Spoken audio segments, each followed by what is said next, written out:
This is the Television Enthusiast Podcast, The Weekly Set. Episode 26, recorded September 25th, 2015.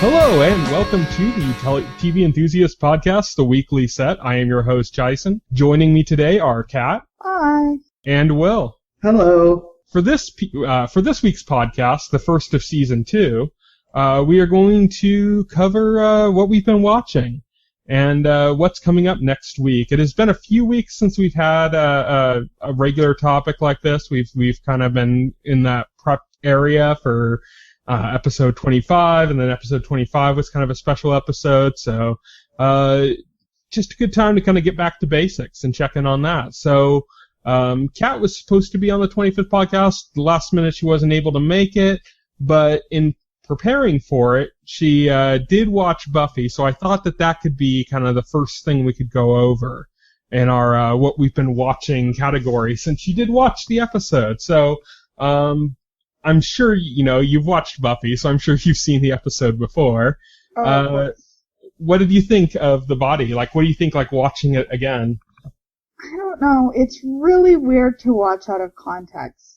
And I think that's often the case for a lot of episodes, is especially for a show that's going for a lot of serialization, like Buffy certainly was, is it's without the emotional and plot context, it's kind of like it's a moderately affecting episode, but it doesn't have quite the same resonance as if you've been building as if you've been doing the build up of all this stress over Joyce and how completely abrupt. I think that's hugely important to experiencing that episode, is how entirely abrupt Joyce's death was. And unfortunately, when you're just watching it by its lonesome, you can't really experience that in quite the same way. Mm-hmm.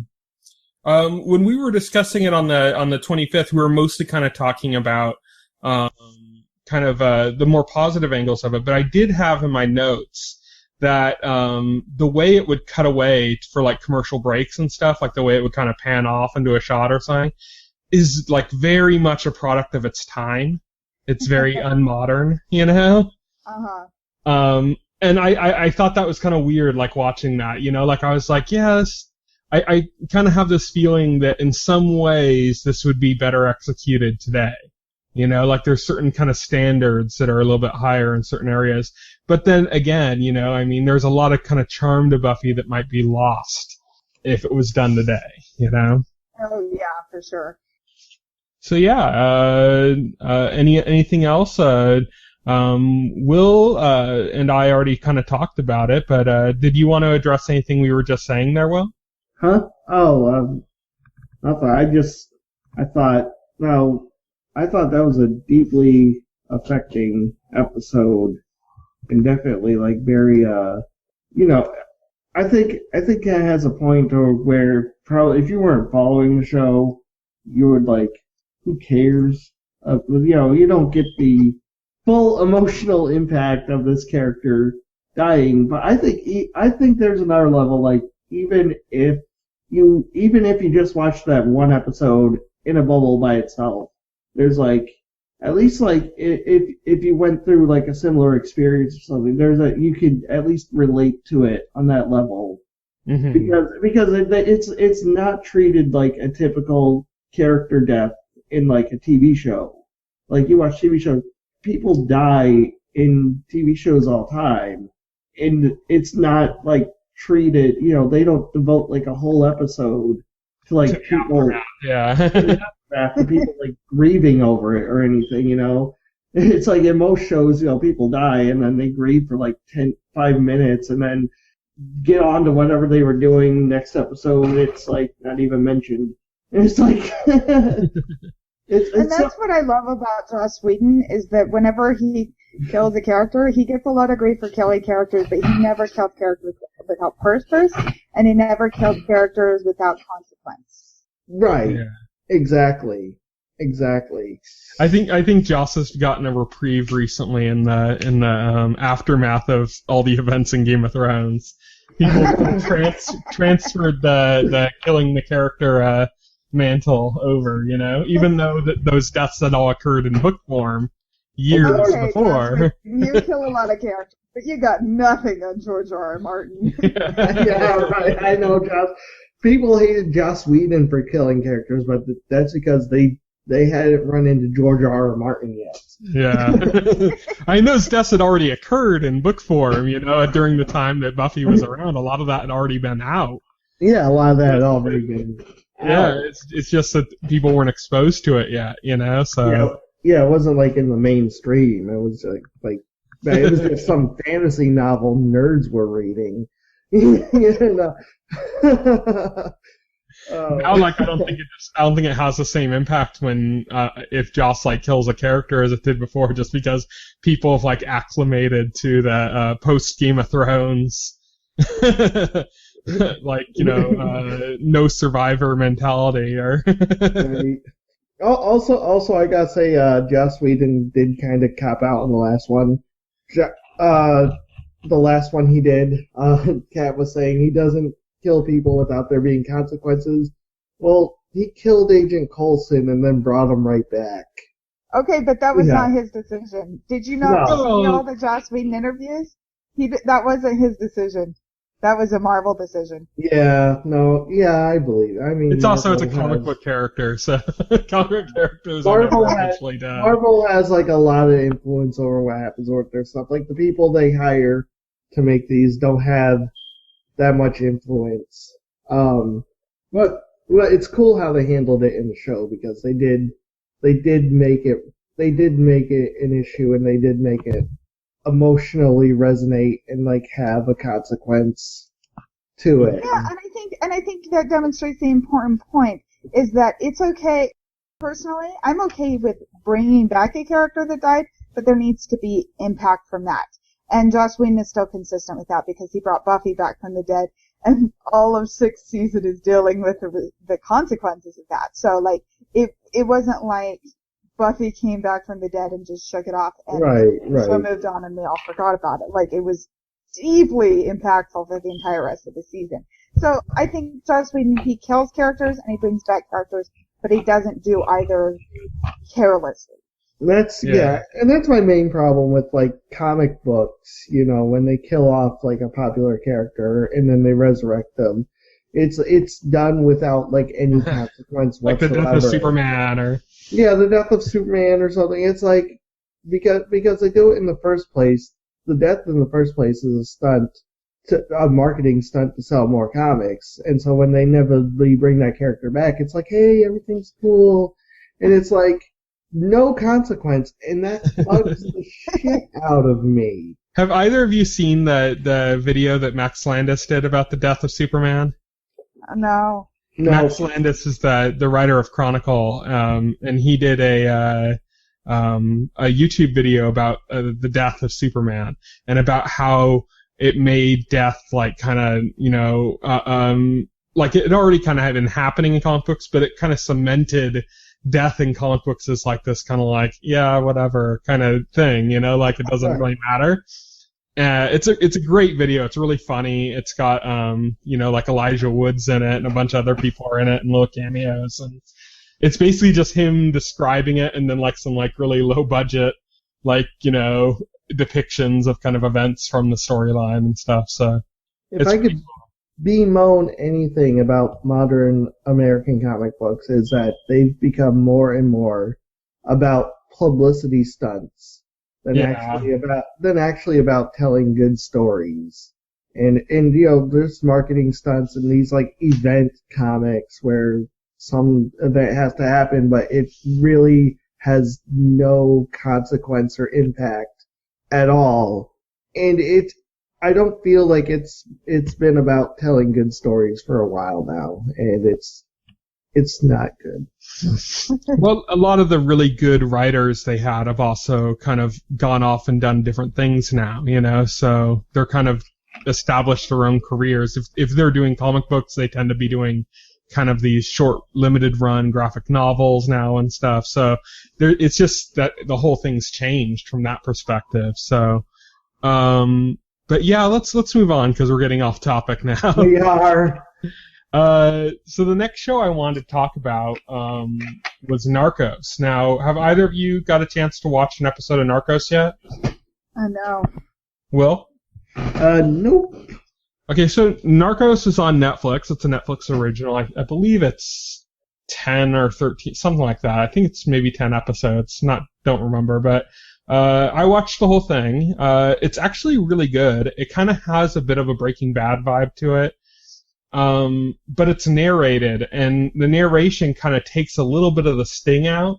So it's less tense than Breaking Bad. That's not necessarily a bad thing. Like Breaking Bad, I love it for its tension, but with Narcos, it kind of adds this almost like documentary feel to it because you're learning so much in such a short period of time. The show just flies by, but because of the way they use narration, they can do a lot more than you can if you're just showing everything, through the actual story context. So they're able to kind of really just rush through. Like, you think like, oh yeah, this first season will be about this. It's like, no, they covered that in the first episode.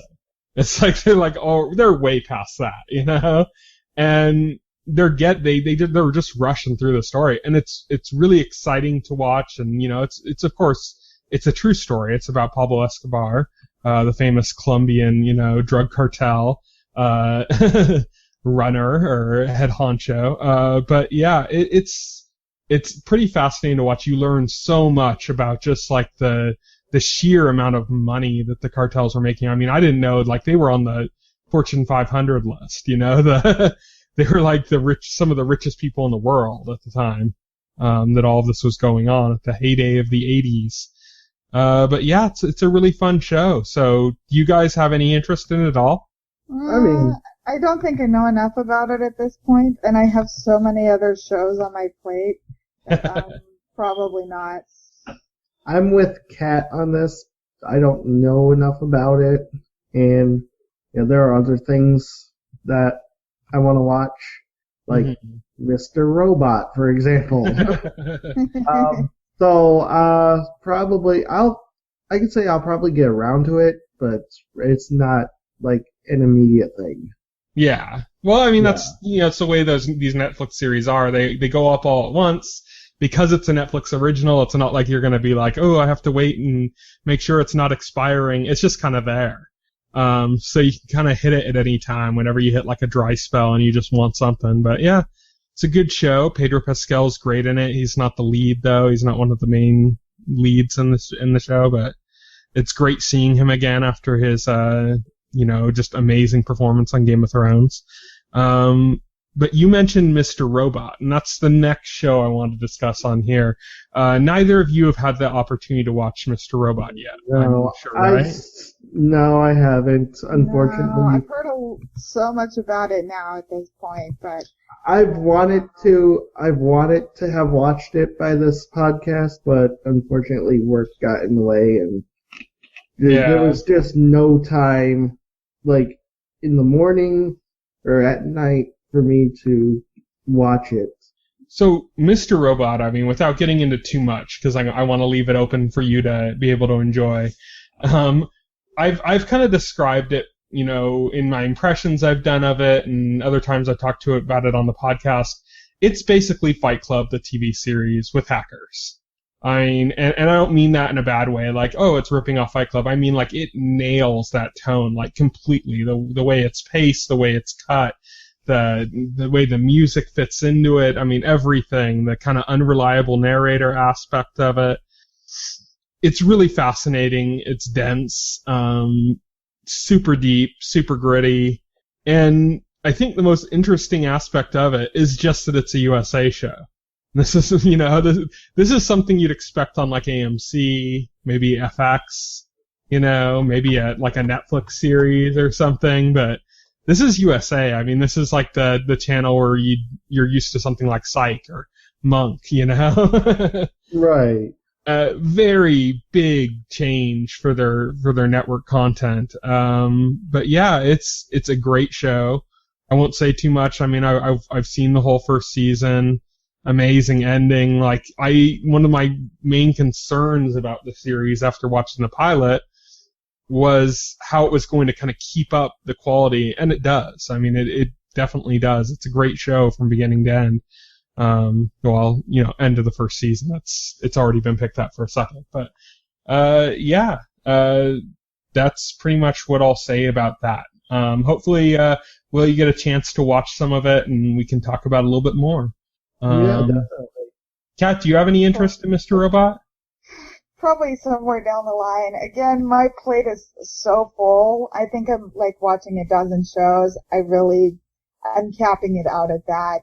I'm sure these other shows are great. I just don't have time for them. You can't push it up to a baker's dozen? Honestly, I'm sure it's great. There's nothing about the show that sounds appealing to me personally. So maybe I would watch it one day and it would surprise me, but it doesn't really sound that appealing to me. Okay. So the next series on our list, I know this is something that Will hasn't yet watched. This is something that I know you'd like, though, Kat, and that you watched the first episode of this season, Doctor Who. So what did you think of what's going on with this season, Doctor Who? Well, first off, did you watch the Doctor's Meditation, the little pre-episode Oh, there? yeah, of course. Of course, and I'm glad I did, because it gave a nice little kind of precursor of going into it. Yeah, so, it kind of helped with the tone, I think, more than anything. Yeah. And it was really funny, too. I think it was in the precursor when the doctor says to someone, she tells me I have attention deficit something. I was like, yes! Like, more than 10 and 11, he totally has ADD, and I think it's one of the great things that really differentiates 12 from his predecessors. He just can't concentrate on one thing for long. It makes it very entertaining. And man, Peter Capaldi just totally sells it in the role. I mean, he's even more in the role than he was before. With a guitar and sunglasses, making really anachronistic jokes. Yeah, he's even more so than last season. He's really inhabiting the role now. He's kind of found his comfort place in it, and it's great. The whole guitar stuff was awesome.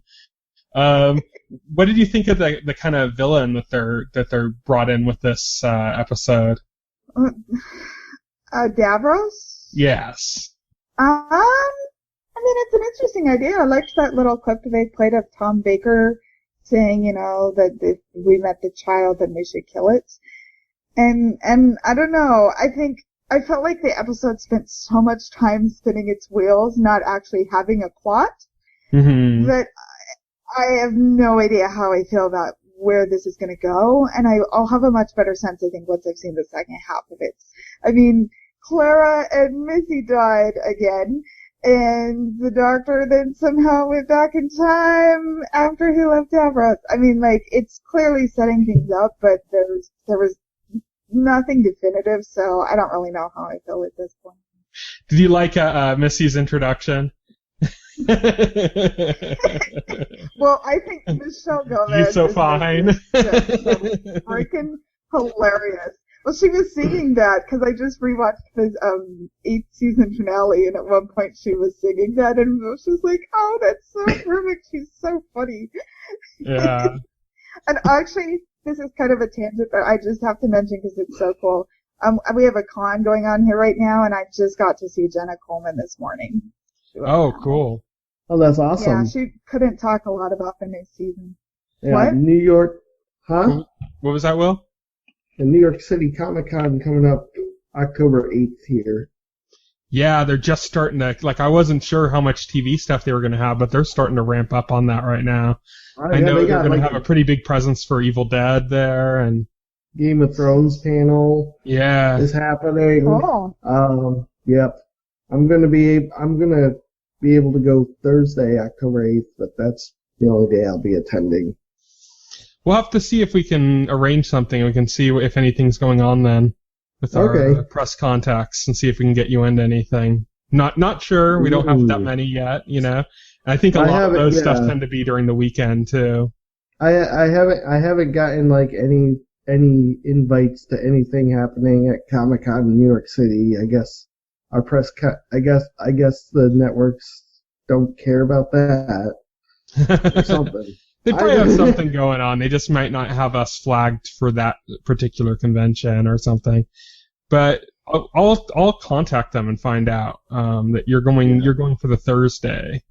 So I'll see if there's anything going on that you can get into, or any other kind of thing I can set up for you in that way. But let's move on.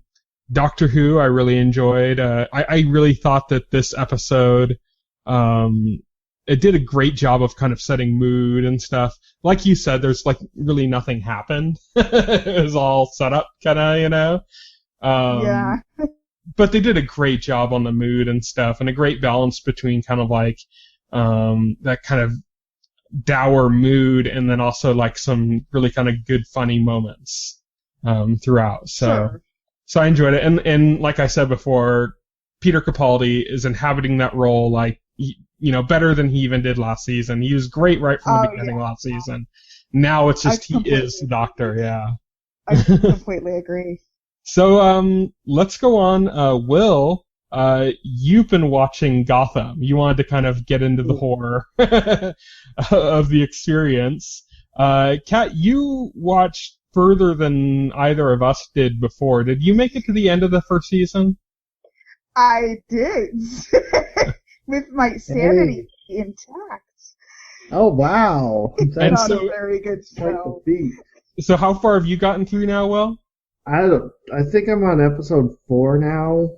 I mean, I watched the first 2 episodes and then completely lost track of it to the point where I just didn't catch up with it, and then Hulu removed a bunch of episodes, and I'm just like, meh.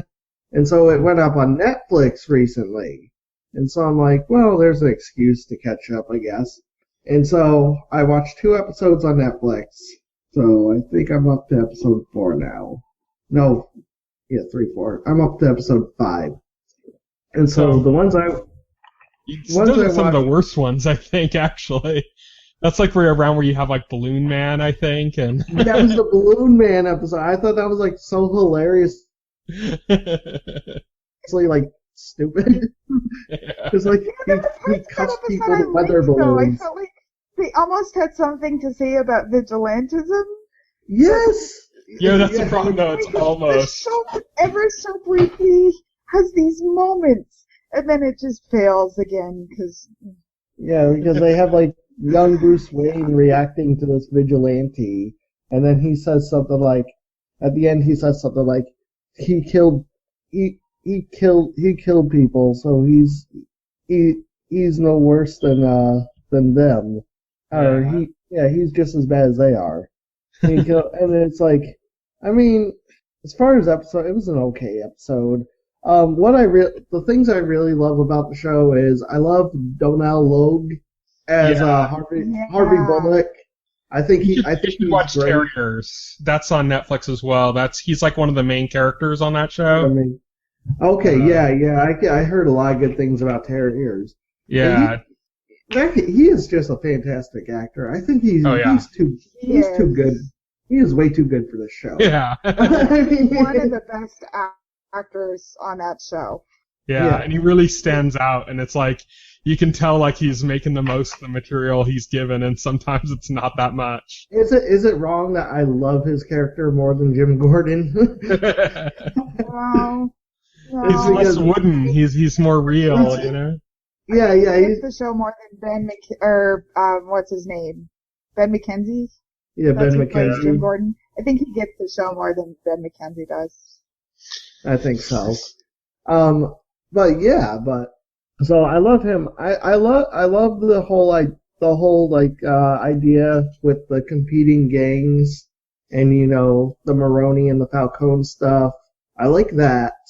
It's just that when it veers off into like Balloon Man and stuff, and it does silly things, and it's like, okay, again, it's this whole tone issue, which they don't know what tone they're going for.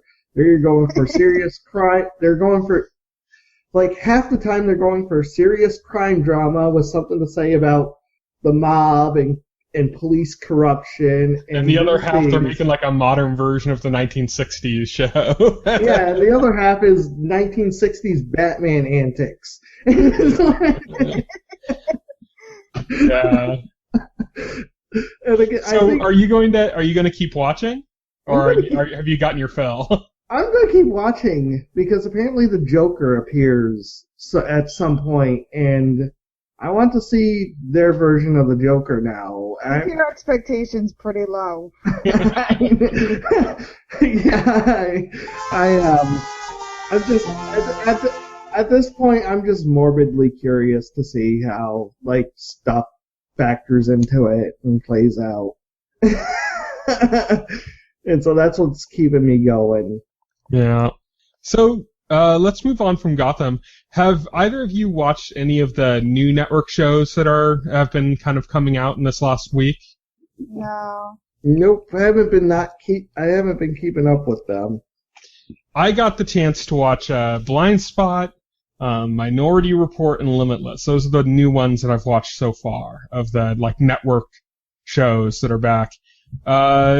I'm not going to go into too much detail because there's not a lot to say yet, Blindspot I was a little disappointed by. I was hoping they were going to go big, larger than life, kind of in a similar way that they did with the Blacklist.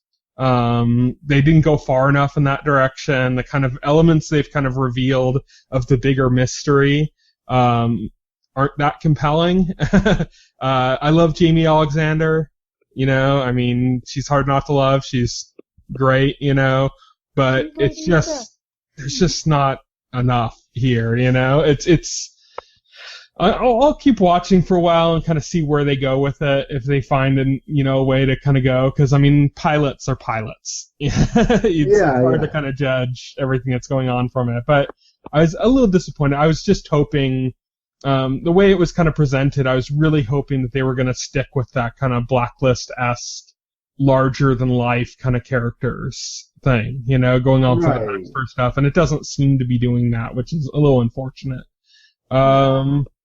I watched Minority Report, which is about as tonally messed up as Gotham is. There's a lot of points where they're trying to be kind of Sleepy Hollow-esque, and that, they're trying to kind of combine the kind of darker stuff with humor, and it just kind of falls flat most of the time, trying to kind of make light in some of the situations that they're talking about. It just doesn't work. And some of the more dystopic elements of the movie, they don't come across right as a TV show, when the characters are kind of more jokey, and it just doesn't work the same way. So that's kind of, a little rough around the corners, they're putting budget into it. I really honestly think Fox is desperate for a show like this. I think this is what they wanted to do with Almost Human. Right. Almost Human didn't work, so Minority Report's their next try. They have somebody at their network that's championing, we need a show that takes place in the future with future tech stuff. It's they're desperate to have that, and they're looking for any kind of shell that will allow them that. And Minority Report is the current shell. Though, is they insist on it being procedural. Right. Yeah. That's what ruined Almost Human, because Almost Human, actually, the characters had a really good chemistry with each other. The overall story looked kind of interesting. There was a lot of kind of cool stuff. John Larroquette's character was really interesting when he came in on the show, but the episodic procedural elements just dragged it down so hard. I completely agree. And it's if they had gone serialized with so much of what they started with, man, that could have been a really interesting show. Yeah, I missed that show mostly just because the chemistry between the two leads was so good. And it's so rare to get that kind of really good chemistry like that, and it's just sad that they weren't able to capitalize on that by having something more interesting. But yeah, that they really wrecked that. And it looks like they're doing that with Minority Report too, so... Right. I don't know if this is going to last a season. I'm going to have to see. I haven't checked the ratings to see how well this did, but I can't imagine this holding an audience for all that long.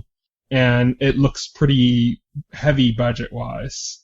So I don't know. And I'm kind of glad. I kind of hope it comes to an end. Unless something changes and all of a sudden it becomes amazing, which is doubtful. I just feel like right now it's kind of wasting a spot that could be taken up by something better. Right. Oh, man. Sure. So the last... Oh, go on, Will. Oh, yeah, I was just going to say, I've been thinking about doing a feature about the network TV this year and how it's seems to be becoming increasingly more irrelevant in the face of, the cable companies and especially the now streaming giants stepping up to the plate and putting out much, much better content, it seems, and how because of these other players stepping up their content game, how content is becoming more sophisticated and how that might be pushing the networks towards safer. Yeah. Yeah. Or just into irrelevancy, really. That I think they're starting to look like dinosaurs now. Oh, definitely. Yeah. Yeah. So. Yeah. So the last of the new shows that I've watched so far, I haven't watched Scream Queens, or there's a lot of them I haven't watched yet, but I watched Limitless. And have either of you watched the movie Limitless? I have not seen it. All I know is that Bradley Cooper is in it. And, oh, hey, another super smart white guy that's handsome and being selected for a program to make him special. Yeah.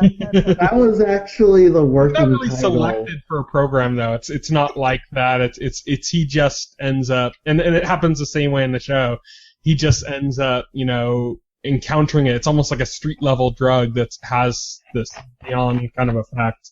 And he ends up encountering it and ends up working for him and gets caught up in all the machinations going on around it. Out of the three, this is the series that works the best by far.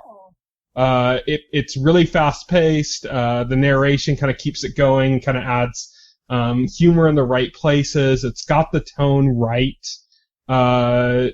The one thing that's kind of a limitation on it is they push this idea of like there's there's a darker kind of area here. There's like people that want to hunt this down, and they just don't seem legitimate enough.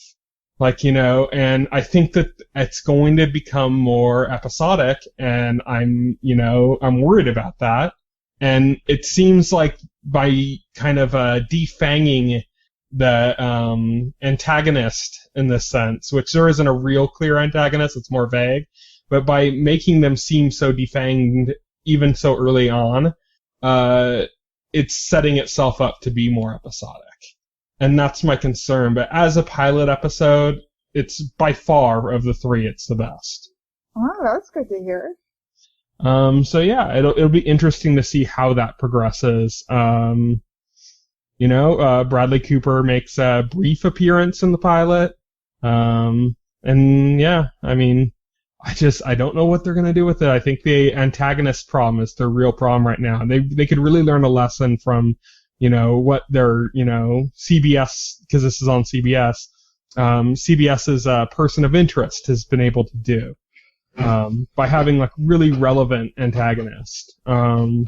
So that's kind of my concern with it, but overall it's the best of the three. Let's move on from that then. Will, you said you watched some Wet Hot American Summer. Did you watch the movie or did you go right to the series? I watched the movie and then I started the series, although now I'm kind of thinking it should have been the other way around. Because I didn't realize the series was a prequel to the movie. Which makes it even funnier with them being so old.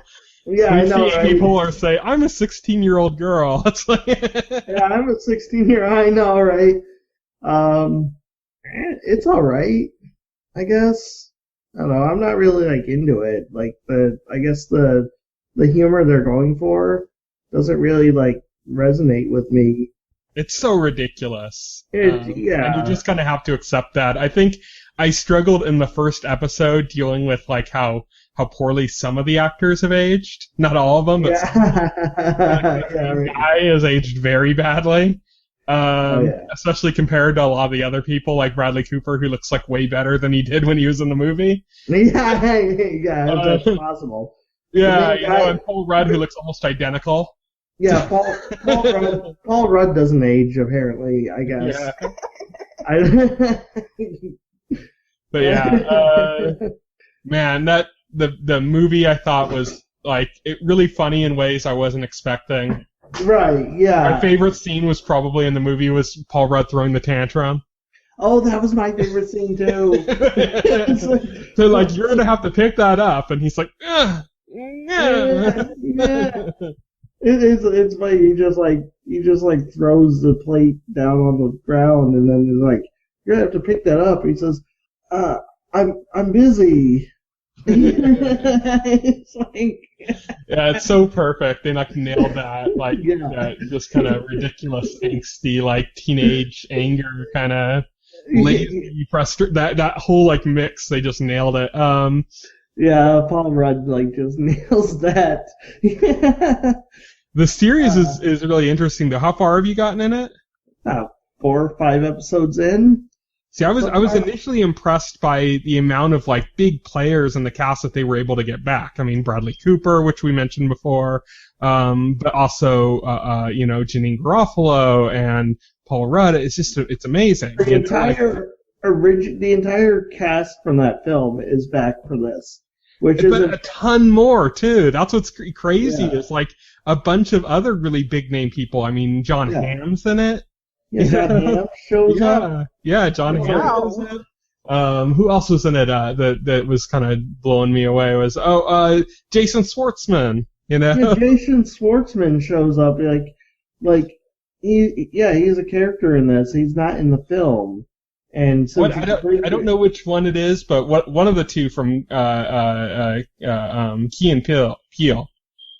Oh, yep, Key, I think. Yeah. Actually, I'm gonna admit that I actually don't know which is which. Yeah, I don't either. I just know him as Key and Peele because they always work together. So yeah, they always work together. This is the first time I've ever seen one without the other. So honestly, but it's just amazing the amount of people they were able to kind of pull in the cast, and it's so ridiculous and. There's something I love about that. This is done by the same people that were involved in The State, which was a sketch comedy from the 90s that I loved when I was in high school in the 90s. So it's a lot of the same actors as that. It's the same director and writers, everybody that's involved in it. And oh man, it's just funny in ways you don't expect. It'll set up for a scene, and you kind of know where it's going, and then something just so out of left field happens that you're just like, what the fuck? Yeah. And you just can't stop laughing just because it's so ridiculous, And that it's doing a great job of getting the exact same feel they had in the movie.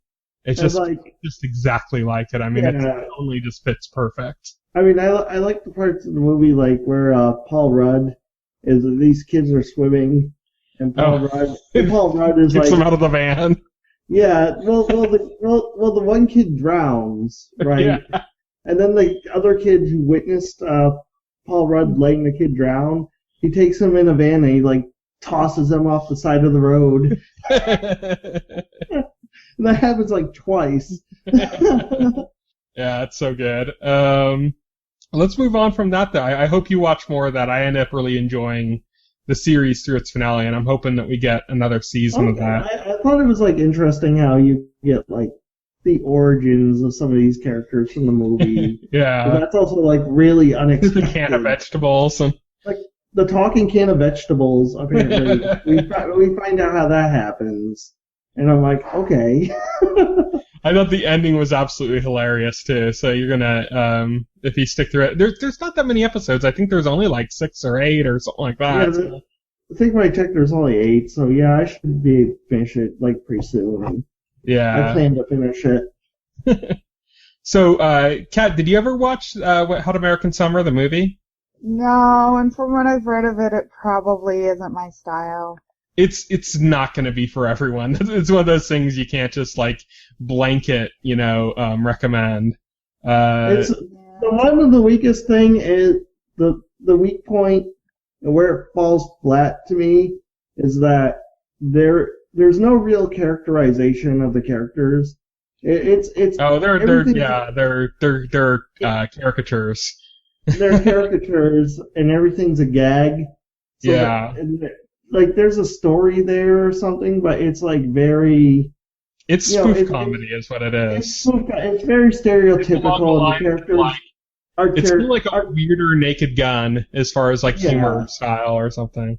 They're caricatures, so there's no real story or anything to follow along with or anybody to root for or anything.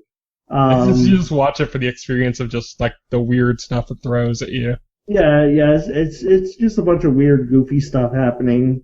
So I don't know if you'd like that. Moving on, next thing we got on here. Kat, you said you started watching some Person of Interest. How much did you get through on that? I've only watched the pilot, so I've basically commented on it like pretty much nothing at all. Are you going to watch more though, or? I will when I find more time. September's been crazy busy. Yeah, fall season's hitting now. So.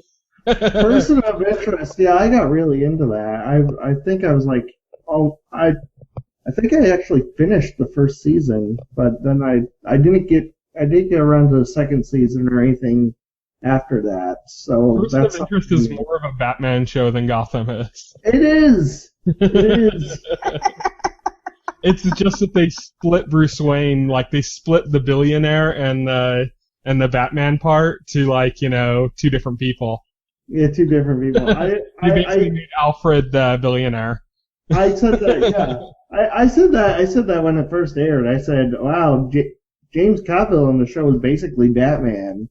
Yeah. And I'm like, okay, now I'm gonna watch this. Yeah, it's a good show. I like it, and as it goes on, it actually starts getting a little bit more complex and stuff, which is weird because it's a CBS show, and there are a lot of kind of procedural elements to it.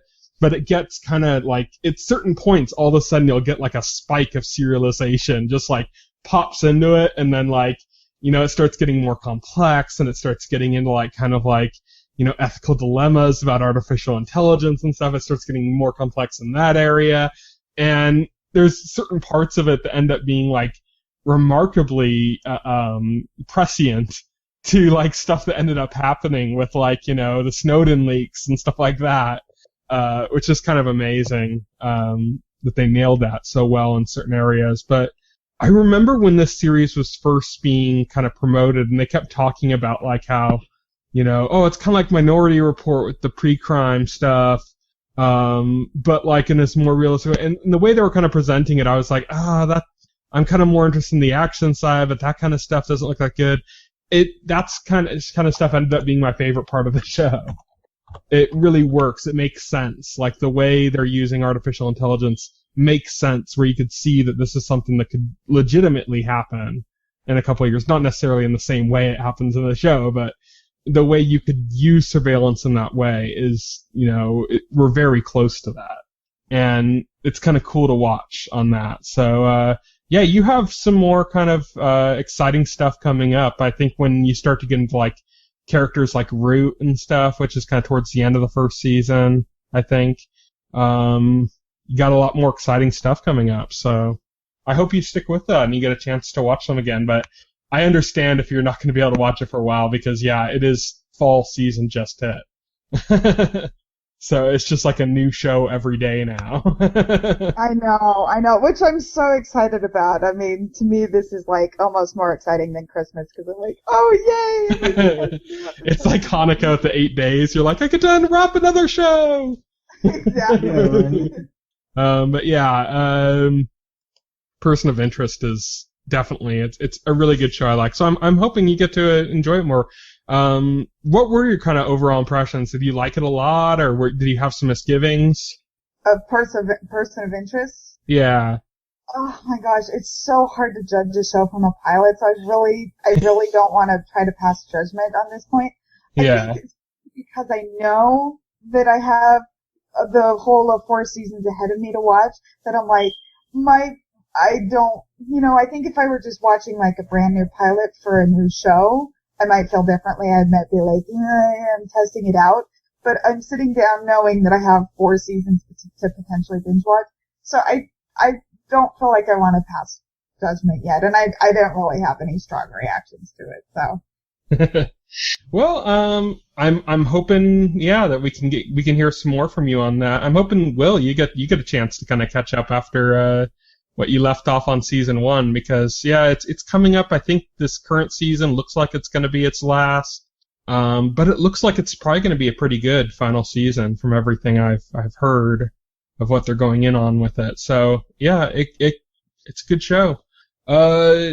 Let's move on. Let's talk about Once Upon a Time. Now, we've talked about this a few times on the podcast because Kat's been kind of watching some of the seasons that she missed out on, kind of out of order and some weird structure. Caught up now. I've seen every episode now. I felt better. Every episode? Wow. Yeah. So Nice. we'll get to that part later, but I actually started watching Once Upon a Time. Of course, picking the worst possible time to start a long series. Right before fall. I literally, I hit a certain point where I was watching some stuff with my mom, and I had some stuff that I watched that only I watched that I still had available to me, and we completely ran out of stuff for the two of us to watch, and it was like, okay, we're just gonna do is sit around and stare at each other.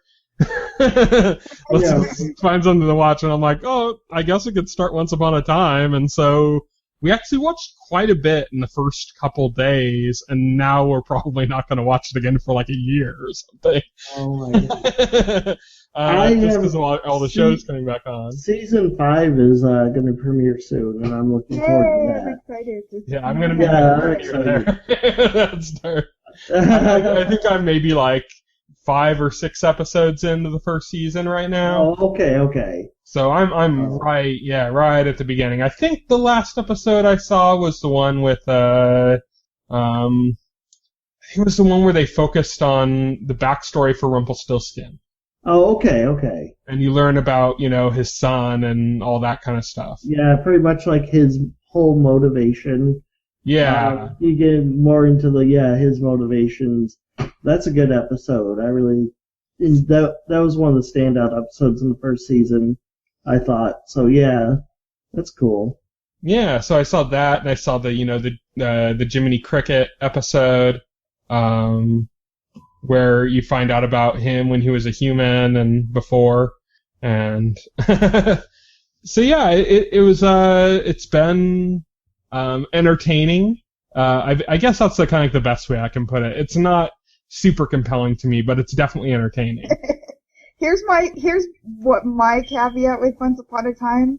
My opinion is the show really starts to get its most interesting without giving away specific details. There are specific things that are going to happen at the end of first season and second season that are going to change the show. And then once you get into third season, I think they start reaching the point where they just start throwing everything at the wall. And in my opinion, it's a lot more fun. Like, you don't watch this and go, oh my gosh, this is the most just compelling, groundbreaking drama ever. Instead, you watch and go, this is the most ridiculous thing ever, and yet I just can't stop watching. Right, exactly. It's like, this is completely ridiculous, but I love it. Because it evolves into just unabashed fan service for Disney Files. And it's like... Disney Files, because, I mean, the number of public domain characters that they are using, holy crap. I mean, Robin Hood, Peter Pan, the Wizard of Oz, and the Wicked Witch. Now they're doing, Camelot and all of that stuff. It's just crazy. Oh yeah, definitely. It's crazy. Yeah, it's like everything. And, but first season is... Mads Mikkelsen's going to show up as Hannibal Lecter. Oh, yeah. He's just going to start eating the characters. There's too many characters, and they needed a way to get rid of them, so they're bringing out characters in the public domain. Also, Hannibal Lecter would be so out of place. I don't would have any idea what to do. Oh, yeah, all of a sudden, Once Upon a Time gets, completely esoteric, like Hannibal was. It's, just gets, so surreal and off. You're like, what the hell's going on? Incongruous. Oh my god. They've stuck to the prime conceit that everything that they show is based off of fairy tales or folk tales or something, similar. So they haven't gone too off that beaten path, except for Frankenstein, which isn't at all a fairy tale, but that's Frankenstein's in it. Oh yeah. Oh yeah, that's right, David Anders. Oh, sorry, that was a spoiler. That's fine. That's fine. Yeah, like I was saying, like just every public domain character they can get their hands on, and then a ton of Disney characters. Right now, David Anders is he's being David Anders, basically. He's being a real skeevy kind of character where I'm watching it right now. Okay, I'm sorry, but I have yet to see a David Anders role in which he wasn't being kind of skeevy and untrustworthy. Yeah, that's what I said. He's being David Anders right now. He's being David Anders, and actually says he was that way on Alias. He was that way on Heroes.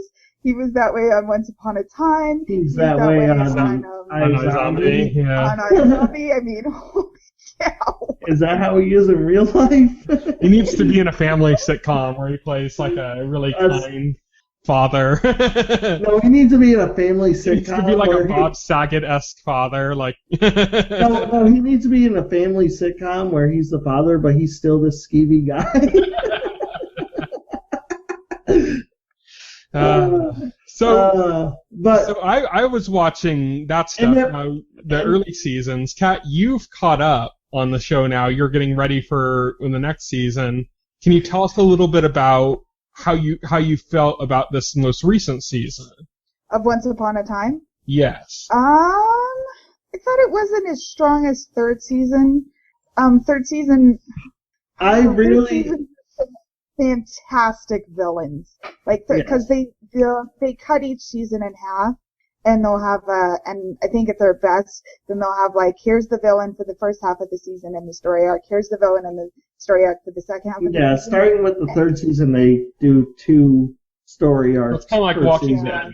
That's like the way Walking Dead's been too, where like the seasons have been kind of in halves. That seems to be a new thing now with shows. The respective villains they had in third season were amazing, and fourth season they were good, but not quite amazing. But there were some cool ideas. I thought they could have done a lot more with Maleficent. I thought that was disappointing. Sure. Yeah, I can definitely see that. And Ursula kind of randomly disappeared. Yeah. I felt like they didn't know what else to do with her. What about Cruella de Vil? I know she showed up. Yeah, well, she died in a way that I don't want to say because it's a huge spoiler to where the show is going.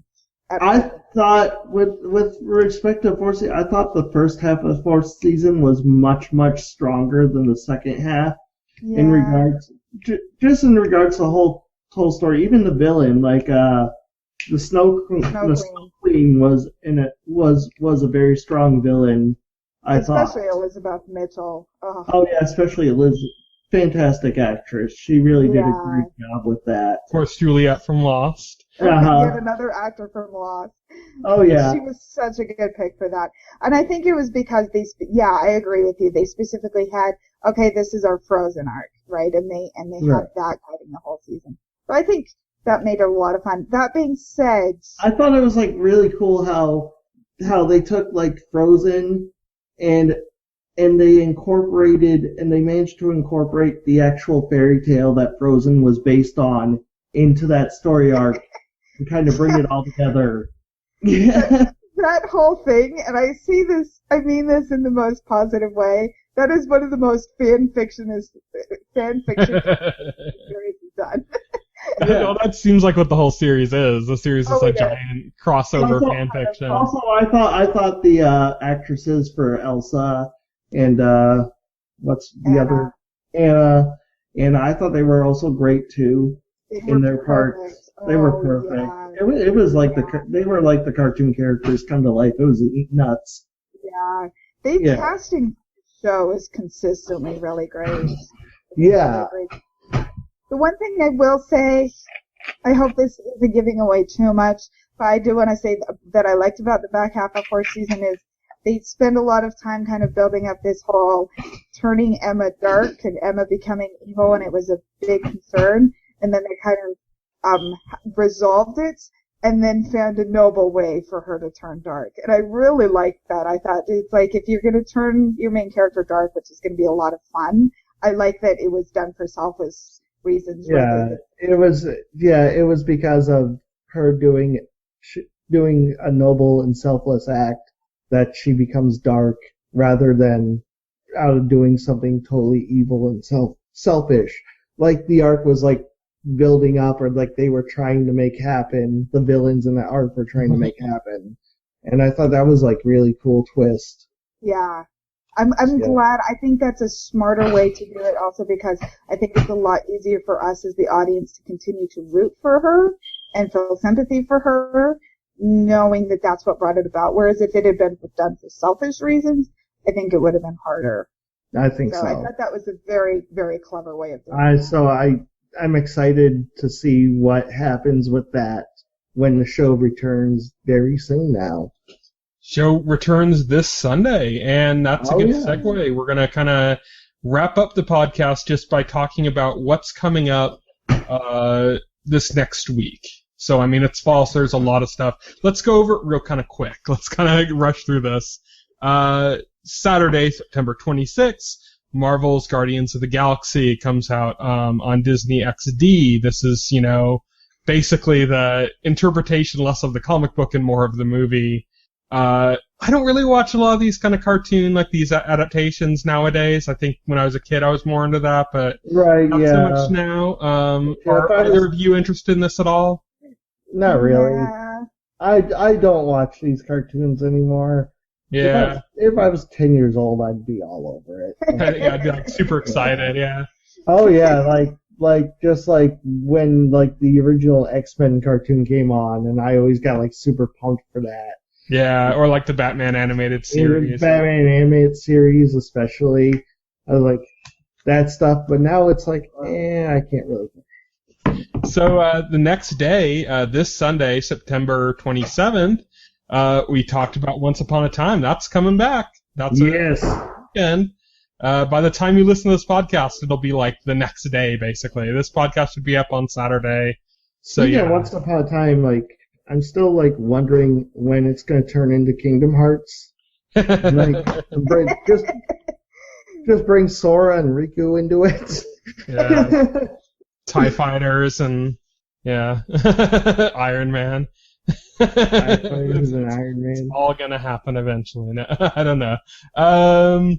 But also starting up, Quantico. I know Ed was kind of interested in this. I know Will despised the trailer for this. Like, it was like, went against his entire meaning of life. Oh my God! Speaking of the television critic for Grantland just ripped right into it, gave it like a scathing review.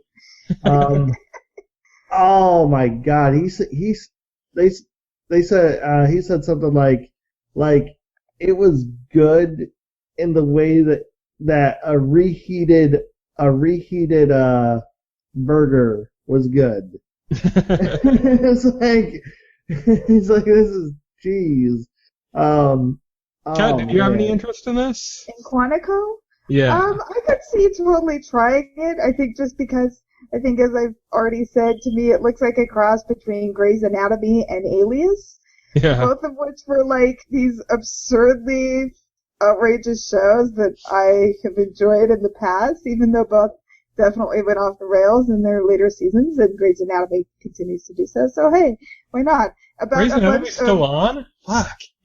Grey's Anatomy is still on in like its 12th season. But like Quantico, I mean, holy cow, the trailers, the shots of these just ridiculously beautiful people doing ridiculously beautiful things and then all sleeping together, it's like, it's I know Ed was excited about it because, the main character is a non-white, not white and not male. That's true. Actually, that is a plus. Yeah, he said, he says, beware if anybody says this show is well made. It is well made in the way frozen hamburgers are well reheated at your local fast food franchise. These are borrowed ingredients. This is processed cheese. The thing is, who's the editor who wrote this? It's God, I gotta find the name now. We have to cite it. Andy Greenwald at Grantland. Okay. And his article on the fall season, pretty scathing article on the entire Fall Network season, but he saved the worst barbs for this show. And it's like, yeah. That's part of the fun of the fall season, though, is like the scathing hate that you can read about some of the shows that don't work. That don't work. Right. So, besides Quantico and Once Upon a Time, we have the whole Fox lineup. We have 5 shows from Fox coming up, basically from 7:30 to 10, a bunch of half-hour shows. This is their animated lineup, so you got The Simpsons, Family Guy, and Bob's Burger all coming back. But you also have Brooklyn Nine-Nine, which is very Parks and Rec-esque. If you like Parks and Rec, you'll probably like Brooklyn Nine-Nine. And The Last Man on Earth, which was kind of surprisingly high concept and interesting in its last season. Those so I'm are excited about that. shows I want to try. I wish they would put them on Netflix so I can try them. Oh, they aren't on Netflix yet, either of I them? don't think so. I hope they do someday, because the both of them are like, ooh, these look like the kind of comedies I would totally watch. Yeah, I think in particular Brooklyn Nine-Nine, it is very Parks and Rec. Everything I've heard about Brooklyn Nine-Nine makes me think I would enjoy it, so hopefully one day soon. And then, so Tuesday, September 29th, Marvel's Agents of S.H.I.E.L.D. That's going to be exciting for all of us here, so... Will's finally caught up, so all 3 of us on board for this. Yep, maybe we can do another MCU chat around after that airs. That'd be nice to do. Is there like, I don't know, is there like any real content to go over for an MCU chat? There's like basically there'll be Avengers, Ant-Man, and whatever has aired of S.H.I.E.L.D. at that point. I don't know if that's enough to like really do. That's true. There's also, going to be speculation about, what's it called? Maybe after Captain America comes out and we're closer to the end of the season. Maybe that. Yeah, let's do an MCU chat. Let's schedule one. Let's figure a time out. Yeah. Maybe get Ed in as well, so we can get all 4 of us, because he wants to do some more stuff with us. I know, and he's in all that as well. And maybe we'll schedule it for like right after the finale, either the finale or the mid-season finale, and then we can talk about not only Agents of S.H.I.E.L.D., but we can talk a little bit about Jessica Jones, which should be coming up around then. Oh, Jessica Jones already been on then. Yeah. And we could talk about Agent Carter, which will be getting ads by then. Yep, that's so. Yeah, well, we'll have a lot more material to go over. So I think that'd be a better time. Does that sound good to you, Kat? Yeah, that sounds great. So yeah, we'll have to kind of figure out when that's going on and try to schedule something. That'll be fun to do. Also on that same day, Grandfathered and The Grinder on Fox. So John Stamos and Rob Lowe. That's about all I'll say. 2 comedies. Probably neither looks that great. The Grinder probably looks the better of the 2. Yeah, The Grinder looks the better too. It certainly has the better premise. It literally looks better. Yeah, literally looks better. Literally. The Grandfather, just like, it's that tired premise. Guy with a Playboy lifestyle has to take responsibility for a child that you didn't really had. It's probably not going to be that great. Such an original premise. Where do I sign up? I saw a description of Rob Lowe's character on The Grind as being Chris Traeger without the self-awareness. It could be entertaining. Yeah, it'd be cool to see Ben Savage again. Yeah, that's right. You mean Fred Savage? Fred Savage, that's right. Ben Savage is his brother, right? Yes. Yeah, Ben Savage was in Boy Meets World. I thought I had that wrong. Savage. Fred Savage is actually Fred Savage is actually a pretty funny guy, and Rob Lowe. He's been doing a lot behind the scenes, I think. Fred Savage. Yeah, besides he produced It's Always Sunny in Philadelphia, which is like one of the funniest shows ever. So yeah, he's been like real big into comedy recently. So it'll be exciting to see both of them together, and I love Rob Lowe, so it'll be cool to see him again. Yeah. So Thursday, October 1st, Sleepy Hollow's back. I don't care. Kat, are you done with Sleepy Hollow too? I stopped halfway through second season. Yeah, same for me. It got too ridiculous. I think when that like angel character or whatever showed up with that had like the chakram that he threw like Xena or something, I was like, okay, this is just shit now. Now I'm thinking of Angel from Buffy throwing Xena chakrams. No. It's like an angel, like with wings. Yeah. And stuff. It was really bad. I mean, it was starting to feel like Charmed to me. I like my idea better. That really cheesy kind of, David Boreanaz throwing chakrams. Yeah. Hey, that could still happen because apparently a Bones crossover is supposed to happen. So oh, God. we can get David Boreanaz throwing chakrams. Oh God, yeah, I'm so done with that show. They just destroyed that, and it's so sad to see a show that like in the first season was so good, and when the second season was coming up, Kat and I were both like, oh yeah, second season, we're excited. We were talking about the shows that were coming up that we're interested in. It was all Sleepy Hollow. Sleepy Hollow came out. It was like. It took like 3 episodes for us to just completely fall flat on it. We're just like, okay, yeah, this is bad. That's a show that really should have only gone 1 year. Yeah. I think 1 season and done. 1 and done, yeah. Well, it seemed like that show had an interesting premise. It had a good idea. And then it sounds like from what I'm hearing, it sounds like they only had that one good idea, and then after they executed it, they didn't know what else to do. Well, they held back parts of the idea, so it's not like they finished everything, but they could have. If they had advanced a little bit further and finished everything, it would have had a nice, satisfying ending, but they were holding back to kind of get like kind of the bigger stuff to happen later, and then they just started destroying it. Like, I mean, they just ruined it. I mean, I don't know if I've ever seen a show get ruined that quickly in like its second, season, besides maybe like Heroes, besides Heroes, which apparently the new season of Heroes aired last night. The first episode has been getting bad reviews. Yeah, 2 hours and I hear like nothing happens. Oh, jeez. 2 hours and nothing happens. Thank you, Tim Crane. Yeah, so I haven't watched it yet, so this is just kind of what I've been hearing, so... I'll probably talk about that next week. I'll have watched it by then. Yeah, me too. I'll probably talk about how bad it was next week. So, that wraps us up for the week. You can visit our webpage, TVEnthusiast.com. You can follow me on Twitter, at Tyson Gifford. Will's on Twitter as well, at Voxel Hero.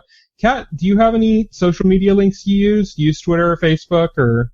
I created a Twitter account a while ago that I never use, but I'm just, Amalthea Eleanor, but that's kind of a mouthful, so. So, I mean, I'll put up, mine and Will's Twitter. If you decide you want to get more into Twitter and stuff, then we'll start tagging yours on there too. If you want to use it more, but. For now, I'll just put up, at Tyson Gifford and at Voxel Hero. I'll put those both in the story so you can click directly to them. Thank you and good night. That's it. Bye. Good night. If you would like to voice your opinion, send an email to theweeklyset@TVEnthusiast.com. TV Enthusiast is a part of the Enthusiast Media Network. Stay tuned to TV Enthusiast and the Weekly Set podcast for more coverage